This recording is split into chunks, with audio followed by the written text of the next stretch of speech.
Comment se fait-il que j'attire encore et toujours des hommes qui sont pas disponibles, qui sont pas attirés par moi? Qu'est-ce qui se passe? On va voir ça tout de suite. Ça fait suite à un partage que j'ai fait récemment qui va compléter ce qu'on voit maintenant. Tu peux le retrouver ici en haut à gauche de ton écran sur le petit i ou en description de la vidéo. Je vais te partager tout de suite la première raison qui est peut-être une des plus importantes mais qui n'est pas conscientisée par une majorité des femmes qui la mettent en pratique sans même s'en rendre compte. C'est ce que j'appelle l'effet star. Star dans le sens étoile, une personne qui brille à mes yeux, d'accord? Donc, quand je me retrouve face à un homme que je vois comme quelqu'un d'extrêmement important, tout comme une star, inconsciemment, je vais avoir un comportement de fan. Tu vois la distinction que je mets en place? Il est en haut, la star intouchable, et moi je suis en bas, comme si j'étais sa plus grande fan, lui en train de chanter dans son concert. Sans me rendre compte, je propose un cadre dans nos interactions potentielles, c'est-à-dire les SMS qu'on peut s'envoyer, les appels, voire même les rendez-vous, dans lequel je me situe en dessous, les yeux comme ça qui regardent vers le haut, et lui en dessus. Qu'est-ce qui se passe à ce moment-là? Eh bien, naturellement, de ce fait, il va se comporter avec moi comme avec une de ses fans. C'est-à-dire au mieux sympathique, c'est-à-dire un niveau de connexion quand même assez faible, et au pire, complètement distant ou indifférent. Tout simplement parce que je suis dans la mêlée, dans ce gradin en mode fan. Donc quand je le positionne en haut en tant que star, je me positionne naturellement en bas et je m'invite à ne pas avoir la possibilité de me rapprocher de lui, à part peut-être s'il se rapproche devant la scène de temps en temps toucher ses orteils, mais malheureusement je vais avoir un traitement de fan. Donc la première chose ici à regarder, c'est comment je le perçois, dans quel cadre je le mets, parce que automatiquement la perception qu'il a de moi va évoluer. Donc j'ai beaucoup de pouvoir, c'est-à-dire de capacité de faire changer les choses du moment que j'en prends conscience. Si ce point-là que je partage te parle vraiment et tu sens qu'il y a une grande distance que tu mets par le fait de le mettre tout en haut, je te donne un exercice très simple. Fais une liste maintenant d'une dizaine de points, voire plus, de tout ce que tu trouves pas terrible, pour pas dire dégueulasse, moche ou inadmissible, inacceptable dans ce que tu vois chez lui. L'idée, c'est de le faire redescendre pour que vous vous synchronisez. Vous êtes deux humains. J'ai presque envie de te dire, n'oublie pas qu'il va aux toilettes et parfois ça doit être pas très beau quand il a mal au ventre. Peu importe ce qu'il a réalisé, peu importe comment il est adulé par telle ou telle personne, par telle ou telle femme, c'est juste un humain. Ne l'oublie jamais. Une deuxième chose, et qui est bien sûr complémentaire avec cette notion de le traiter comme une star, c'est l'effet de halo.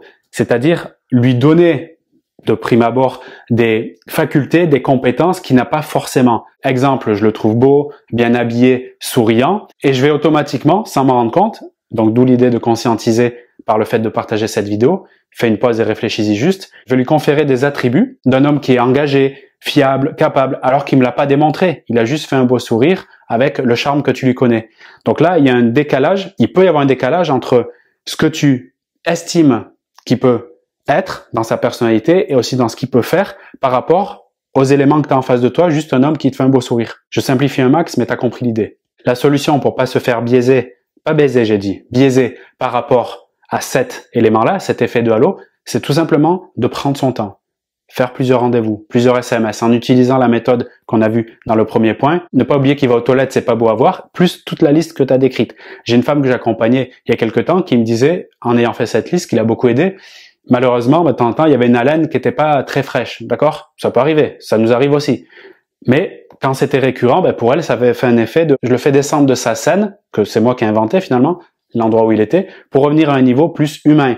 Et à ce moment-là, je suis moins impressionné. Par conséquent, il va me traiter d'une sorte différente. C'est-à-dire, il va se comporter avec moi autrement. Et c'est ce que je veux. Parce que sinon, il sera encore à cet endroit-là et je serai que dans la rêverie, le fantasme. Pourquoi pas? Mais si tu veux une relation concrète dans la durée, ça va être compliqué. Une troisième raison qui peut expliquer concrètement pourquoi celui que tu veux n'est pas attiré ou indisponible et qui surfe sur cette idée toujours de le mettre à cet endroit-là, c'est quand je le mets ici, ça dit quelque chose de moi. Inconsciemment, je cherche des personnes, des hommes qui sont entre guillemets au-dessus de moi, en tout cas qui m'impressionnent, que je les vois difficiles d'accès, pour rejouer ma blessure, mon trauma, qui est je me sens pas à la hauteur, d'accord? Je me sens en dessous, je me sens pas assez bien. Donc je vais créer les conditions, inconsciemment, malgré moi, d'une rencontre, voire même d'un attachement avec un homme qui lui est à un endroit que je ne me vois pas encore arriver, d'accord? Et à partir de là, je peux rejouer cette blessure, c'est-à-dire en parler autour de moi, à mes amis, voire même arriver en appel découverte comme on le propose, ou même en coaching,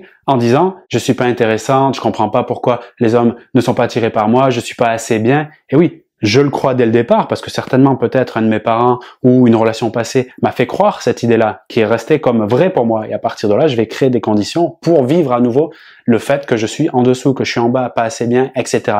Donc là, ça nous ramène en fait à un travail sur soi, si tu veux débloquer cela, parce que tu es en train de le vivre, imaginons-le, qui est un travail de revalorisation de mon estime personnelle en identifiant et en travaillant sur mes freins émotionnels, mes blessures, mes traumas. En poussant le bouchon un peu plus loin, et je m'intègre aussi, je peux dire qu'on n'a que ce qu'on mérite. C'est-à-dire que la personne qui rentre dans ta vie à l'instant où elle rentre dans ta vie, c'est une personne qui va juste te montrer l'endroit, ou plutôt l'estime que tu te portes à toi-même, tout simplement. Donc la question c'est, est-ce que ça me convient, oui ou non? Si la réponse est non, là effectivement, je dois aller me regarder à l'intérieur et faire le job, c'est clair. Une autre raison qui explique pourquoi je vais attirer un homme qui n'est pas disponible, c'est que dans ma vie personnelle, ça peut être momentané ou durable, mais j'ai une perte de sens. Je ne sais plus où j'en suis, je ne sais plus sur le plan pro, sur le plan des amitiés, sur le plan peut-être géographique, environnemental et aussi psychologique, je sais plus trop où j'en suis. Je suis un peu dans le flou, voire même perdu. Et à partir de là, je vais en quête de l'amour, c'est-à-dire d'être nourri par l'extérieur, un homme, pour me remplir le vide que j'ai à l'intérieur de moi. Et à ce moment-là, je suis clairement dans une course sans fin.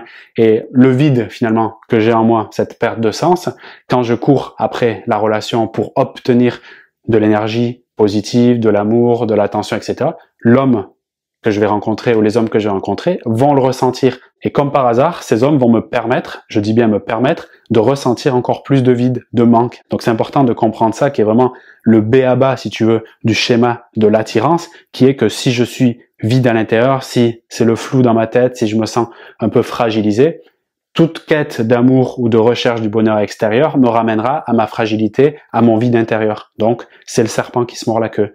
Plutôt que chercher encore une fois un homme qui va pouvoir me permettre de ressentir le fait d'être comblé, le fait d'être rempli, d'avoir de l'amour, je reviens à nouveau sur moi pour faire un travail de conscience d'abord de moi, d'acceptation de ce que je suis en train d'être, de vibrer, de expérimenter aussi par rapport à mon passé, mes douleurs, et à partir de là, éventuellement, transformer, c'est-à-dire changer la forme, avoir quelque chose de nouveau dans ma vie. Une autre raison qui explique pourquoi je me retrouve potentiellement face à des hommes indisponibles, c'est la notion d'avoir mon ego qui est, je dirais, pas maîtrisé. Je vais le faire simple. Je suis passionné par le défi. Ce qui m'intéresse, c'est pas d'avoir cet homme, la relation et créer quelque chose, c'est l'idée de l'avoir. L'idée, c'est la rêverie, l'imagination, d'accord? Quand j'y pense, ça me fait vivre certaines émotions. Je suis enthousiasmé, je suis excité. Et donc, ces émotions, c'est ce que je veux vivre. On pourrait dire, je suis dépendant à ces émotions. Non pas à avoir la relation avec un homme génial, celui que tu penses être génial, mais avoir les émotions associées. Donc, quand j'y pense, ça me fait ces émotions. J'ai mon ego qui me fait aller vers le défi, je vais ramer, et je vais me retrouver toujours dans une situation qui m'amène à vivre ce sentiment de j'ai envie et ça me fait plaisir de l'imaginer, mais je n'ai pas. Parce que même j'ai envie d'aller plus loin, parce que j'ai eu des cas comme ça, quand je l'ai, je me retrouve un peu, je m'ennuie. C'est comme j'ai atteint un objectif qui est important, ok, dès que l'objectif il est atteint, j'ai plus toutes ces sécrétions de dopamine, de neurotransmetteurs qui fait un peu cette motivation, cette excitation, je retrouve au calme plat, c'est le désert, il me faut un nouveau challenge, d'accord? Donc même si j'ai pu avoir, dans ce cas-là, un homme qui est, entre guillemets, plus haut que moi, d'accord? Plus élevé, que j'ai pas le problème de l'estime de moi, là je me retrouve dans un truc, maintenant je veux passer à un autre niveau. Donc ça m'amène à jongler avec de nombreux hommes pendant plusieurs éventuellement années ou décennies, mais sans être comblé, sans être épanoui, parce que je suis toujours dans une course d'avoir plus. Comme un homme, on reprend l'exemple des Ferrari tout à l'heure, qui voudrait gagner toujours plus d'argent, plus d'entreprises, plus de statut, etc., mais qui serait malheureux parce qu'en fait, ce qui le nourrit, c'est l'idée d'avoir plus, plutôt que l'idée de jouir, de profiter dans l'instant de ce qu'il a. Si un ego qui est très fort d'avoir plus, d'être dans le défi, c'est pas un problème, jusqu'au moment donné où ça devient un problème, c'est-à-dire je me sens mal.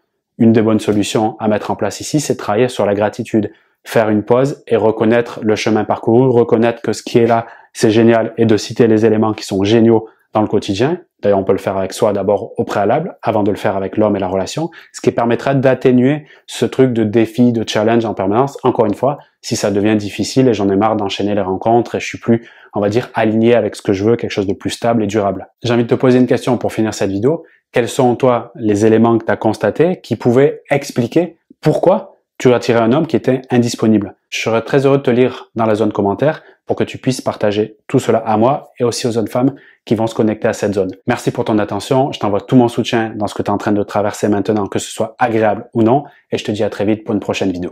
Salut!